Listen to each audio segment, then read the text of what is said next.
¿Qué ocurre cuando alguien reprime su furia durante tanto tiempo que ya no es capaz de distinguir entre su identidad y su rabia? Vivimos en una sociedad que aplaude al que calla, al que aguanta, al que no se deja llevar por los impulsos. Pero lo que a veces se presenta como una virtud puede convertirse, en ciertos contextos, en una condena silenciosa, en un monstruo que crece, sin ser visto, en la sombra del silencio. Hoy, en la lupa del crimen, no vamos a hablar de un asesino ni de una escena sangrienta. Hoy nos adentraremos en algo más sutil, pero quizá más inquietante: la semilla invisible del mal. Exploraremos el lado oculto de la ira contenida, esa emoción silenciada que puede ir deformando lentamente la mente hasta transformarla en un arma. La ira no es un error, es una emoción humana, primitiva y útil. Nuestros antepasados la conocían bien. Era el rugido que protegía la vida, el impulso que marcaba límites ante el peligro, la reacción instintiva frente a la injusticia. Pero la civilización nos ha enseñado a reprimirla. La hemos domesticado, sí, y en ocasiones, en nombre del autocontrol, le hemos negado incluso su derecho a existir. Desde la infancia, nos enseñan que la rabia está mal, que debe esconderse, que sentirla es sinónimo de debilidad o de fracaso. Sin embargo, las emociones no desaparecen solo porque las ignoremos. Cuando no encuentran una vía de salida saludable, mutan. La ira puede convertirse en rencor. El rencor se solidifica en odio. Y el odio acaba por transformarse en acción. No todos los crímenes son impulsivos. Algunos se cocinan a fuego lento durante años, sin un grito, sin una sola amenaza.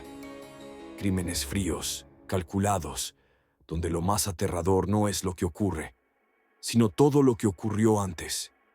Historias de frustraciones silenciadas, heridas mal cerradas, agravios acumulados en el fondo de la mente. El asesino movido por la ira contenida no busca placer. A veces, ni siquiera culpa a su víctima. Lo que busca es una especie de liberación, una catarsis brutal en la que toda la rabia reprimida durante años encuentra, por fin, una salida. Puede sonar paradójico, pero en estos casos, el crimen no es solo un acto destructivo. Es un grito, una forma desesperada de comunicación, un último intento por ser escuchado cuando ya nadie escuchaba. Hay personas que nunca aprendieron a gestionar su enfado, no porque fuesen malvadas, ni mucho menos, sino porque crecieron en entornos donde enfadarse era castigado, ridiculizado o ignorado, donde sentir estaba mal visto y expresar lo que uno sentía era peligroso. Muchos de estos individuos se convierten en adultos funcionales. Trabajan, saludan, sonríen, pero por dentro arrastran una carga emocional sin digerir. Y si la vida les empuja, una pérdida, una traición, una humillación, esa carga puede estallar.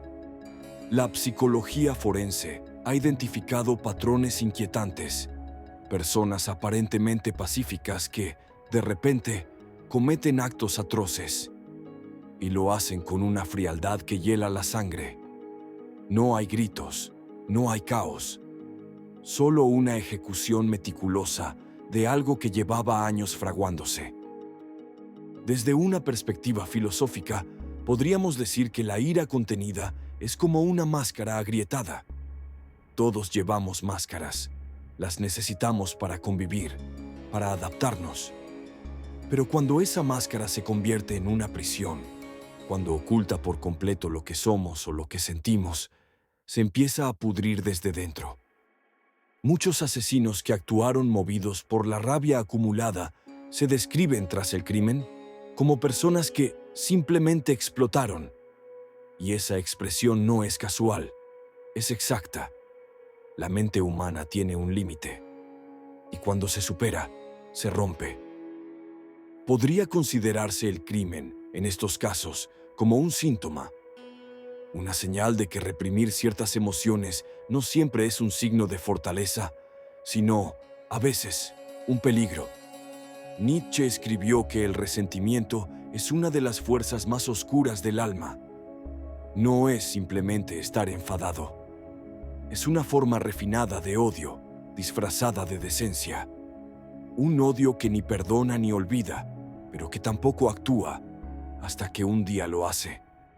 En el ámbito criminal, el resentimiento actúa como una motivación oculta.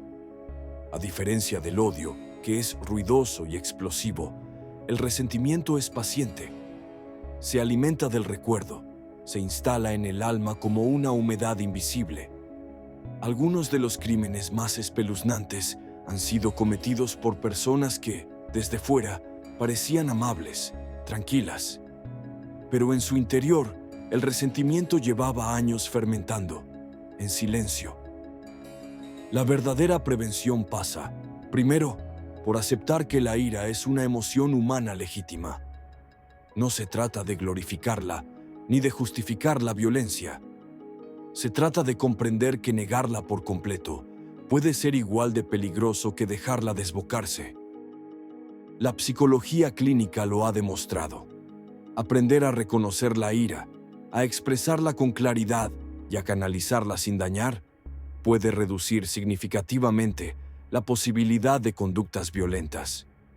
Pero para ello necesitamos una sociedad que no se burle del malestar, que no exija sonreír constantemente, que permita que también haya espacio para la sombra.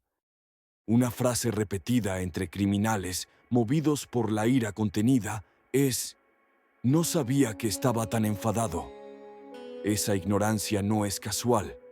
Es el resultado de años de desconexión emocional, de haber normalizado el dolor, de haber aguantado lo inaguantable. Muchos de ellos vivieron con una máscara de complacencia, con una sonrisa educada, pero por dentro eran volcanes esperando el momento. Y cuando por fin estallaron, no lo hicieron solo contra una persona, lo hicieron contra toda una vida de silencios. La próxima vez que escuches a alguien decir "yo nunca me enfado", tal vez convenga observar con más atención. La ira no expresada no se desvanece, se hunde, se enquista, se pudre. Y a veces regresa, con el filo de un cuchillo, con el dedo en el gatillo, con una mirada perdida tras el acto. Porque no todos los crímenes nacen de la maldad. Algunos nacen del silencio. Déjame tu opinión en los comentarios. ¿Crees que la sociedad nos obliga a reprimir demasiado lo que sentimos? ¿Has sentido alguna vez que tu enfado te desbordaba? ¿Puede la ira ignorada durante demasiado tiempo acabar convirtiéndose en una forma de locura? Dale like si este análisis te ha parecido inquietante pero necesario. Y comparte este video con alguien que, como tú, no solo quiere saber lo que hacen los asesinos, sino también por qué lo hacen. Nos vemos en el próximo episodio de La Lupa del Crimen.